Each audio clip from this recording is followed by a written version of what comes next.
Assalamualaikum warahmatullahi wabarakatuh.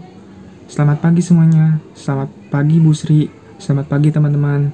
Perkenalkan, nama saya Danivan Pramudia, kelas 11 IPS 2, nomor absen 9. Di sini saya berkesempatan untuk menjelaskan materi pengangguran di bab 2 yang berisi tentang pengertian pengangguran, tingkat pengangguran, dan macam-macam pengangguran.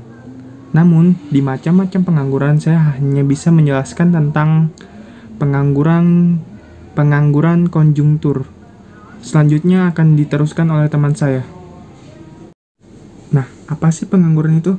Pengangguran adalah angkatan kerja yang belum atau sedang mencari pekerjaan. Pengangguran terjadi karena jumlah penawaran tenaga kerja lebih besar daripada permintaan tenaga kerja.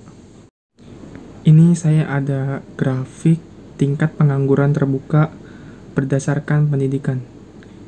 Grafik ini saya ambil dari website berita1.com.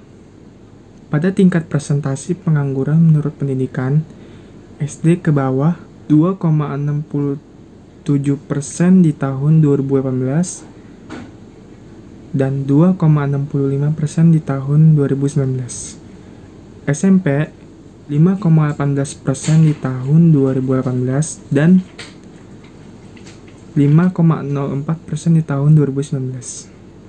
SMA 7,19% di tahun 2018 dan 6,76% di tahun 2019. Tingkat pengangguran lulusan SMK itu paling tinggi. Di tahun 2018 terdapat 8,92% dan 8,63% di tahun 2019. Diploma 7,92% di tahun 2018 dan 6,89% di tahun 2019. Lulusan universitas 6,31% di tahun 2018 dan 6,24% di tahun 2019. Tingkat pengangguran. Tingkat pengangguran adalah perbandingan jumlah angkatan yang dinyatakan dalam satuan persen. Jika diformulasikan sebagai berikut. Angkatan kerja sama dengan jumlah pekerja ditambah jumlah pengangguran. Tingkatan pengangguran sama dengan jumlah pengangguran dibagi angkatan kerja dikali 100%. Lalu di bawahnya itu ada contoh soal tingkatan pengangguran. Karena keterbatasan waktu, silakan di pause videonya untuk dilihat contohnya. Saya akan lanjutkan ke bagian selanjutnya. Nah, macam-macam pengangguran itu ada 2. Yang pertama pengangguran sukarela, dan yang kedua adalah pengangguran terpaksa. Pengangguran sukarela adalah angkatan kerja yang sudah tidak bekerja karena kebutuhan hidupnya sudah terpenuhi. Kalaupun bekerja, mereka ingin bekerja dengan pendapatan yang jauh lebih besar. Lalu pengangguran terpaksa adalah mereka yang ingin bekerja, namun permintaan tenaga kerja belum tersedia. Pengangguran terpaksa terbagi menjadi pengangguran konjungtur, struktural, musiman, terbuka, dan terselubung. Di sini saya hanya akan menjelaskan tentang pengangguran konjungtur. Selanjutnya akan dibahas oleh teman saya. Pengangguran konjungtur.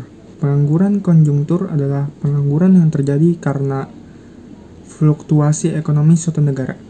Misalnya krisis moneter atau depresi, sehingga terjadi PHK karyawan atau buruh perusahaan.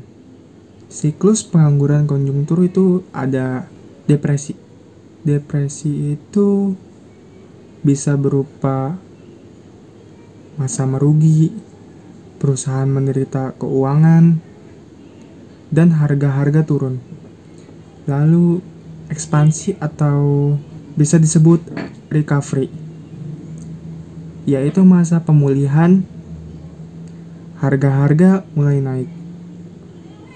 Lalu masa puncak atau boom, yaitu masa kemakmuran. Upah dan tingkat bunga tinggi dibandingkan harga. Lalu ada resesi, masa kelesuan ekonomi. Biaya meningkat lebih cepat dibandingkan harga. Lalu laba berkurang. Demikian presentasi dari saya. Kurang lebihnya mohon maaf. Wassalamualaikum warahmatullahi wabarakatuh.